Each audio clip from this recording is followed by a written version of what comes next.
Hello, good morning. কেমন আছো তোমরা সবাই? চলে এসেছি নতুন আরও একটি ব্লগ নিয়ে। আজ আমি আর মা বেরিয়ে পড়েছি হঠাৎ করেই শপিং করতে। আর শপিং করার মূল কারণ ঘরের কিছু টুকটাক জিনিসও শেষ হয়ে গেছে, সেগুলোও আনতে হবে।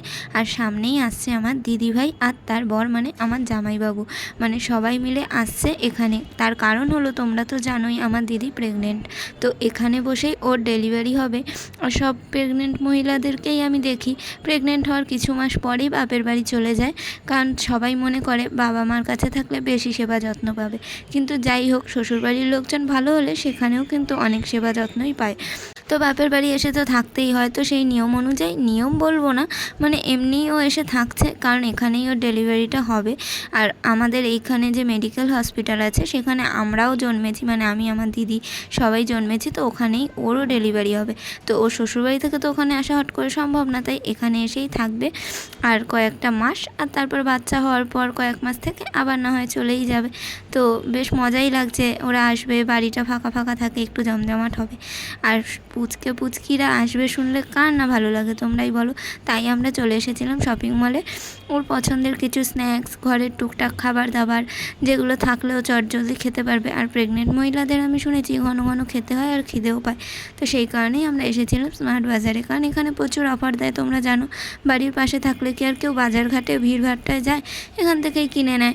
তো আমরা এসে দেখলাম একটা ঠাকুমা আর দাদু কি সুন্দর লাঠিতে ভর করে দুজনের হাত ধরে শপিং করতে এসছে। মা বলছিল, দেখ কি সুন্দর লাগছে দুজনকে, খুবই সুন্দর লাগছিল দেখতে। মানে সিঁড়ি দিয়ে যখন উঠছিল দাদুটা ঠাকুমাটার হাত ধরে উপরে তুলে দিচ্ছে। ঠাকুমা দাদু বলছি, কিন্তু যথেষ্ট স্মার্ট আমাদের থেকে, দেখতেই পাচ্ছ।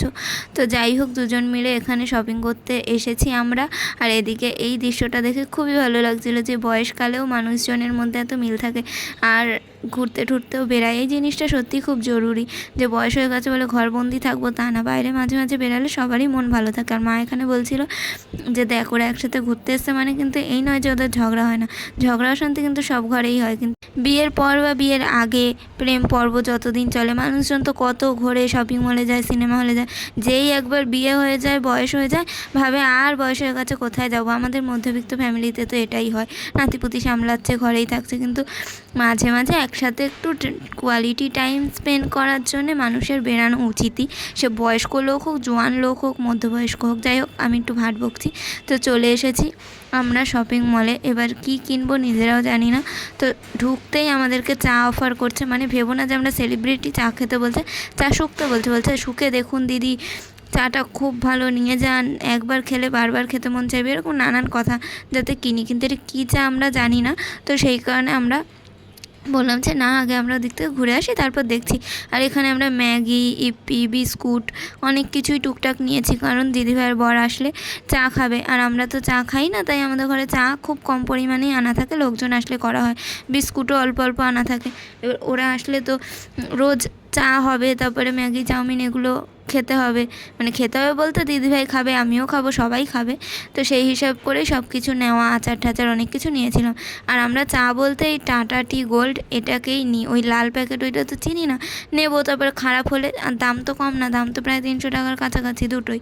তো সেই কারণে মা ভালো কোম্পানির যেটা সেটাই নিল। আর এদিকে আমি এই চাউমিনটা দেখছিলাম, এটাকে হয়তো নুডলস বলে। মিস্টার বিনে একবার দেখিয়েছিল বাথটবের মধ্যে এই চাউমিন গরম করছে, কারণ ওর গার্লফ্রেন্ড আসবে। মানে যারা যারা মিস্টার বিন বা কার্টুন দেখো তারা হয়তো দেখেছো। মাকে এটা বলছিলাম যে এই দেখো মিস্টার বিন চাউমিন। মা বলছে কেন নিবি? আমি বলছি না না, এমনি দেখছি। আর এখন স্মার্ট বাজারে প্রচুর নতুন নতুন জিনিস খুলেছে, যেমন লুজ মশলা, আগে ছিল প্যাকেট মশলা, সেগুলোও পাওয়া যায়। কেউ চাইলে এখান থেকে 100-200 গ্রাম লঙ্কার গুঁড়ো, চিলি ফ্লেক্স, অরিগ্যানো সব কিছুই নিতে পারে। ওখান থেকে আমরা নিয়েছিলাম 200 গ্রাম মতো তিল, আর এখানে মা নিচ্ছে চিনি। মাকে বললাম ওদেরকে বলো, ওরা দিয়ে দেবে, কিন্তু মা বললো না, আমি নিজেই নেবো, দোকানদারি ফিল আসবে। তো মা এটাই করে, আর আমি এখানে এসে এইসব করি। যত জিনিসপত্র তোলার হাতা খুন্তি যা আছে সব আমি ওরকম লুকিয়ে দিই, লোক না থাকলে। আর লোকেরা ভাববে যে কই গেল, মানে শয়তানি বুদ্ধি একদম সারা শরীর মাথায় ভরা। তো যাই হোক, অনেক জিনিসপত্র কিনলাম। আর আমার ওই লঙ্কাগুলো দেখলেই না মনে নিয়ে দেখি কীরকম ঝাল, কিন্তু যা দাম কিনতে আর মন চায় না।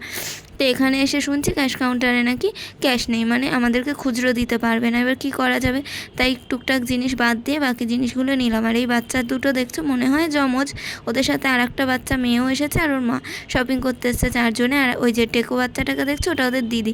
আর আমি এখানে, ও চুপচাপ শান্ত হয়ে বসে আছে। আর ওর সাথে আর একটা যে জমজ আছে, সে খুব দুষ্টুমি করছিল। আর আমি এদিকে সুযোগ পেয়ে লোকের বাচ্চার গাল টিপে দিলাম।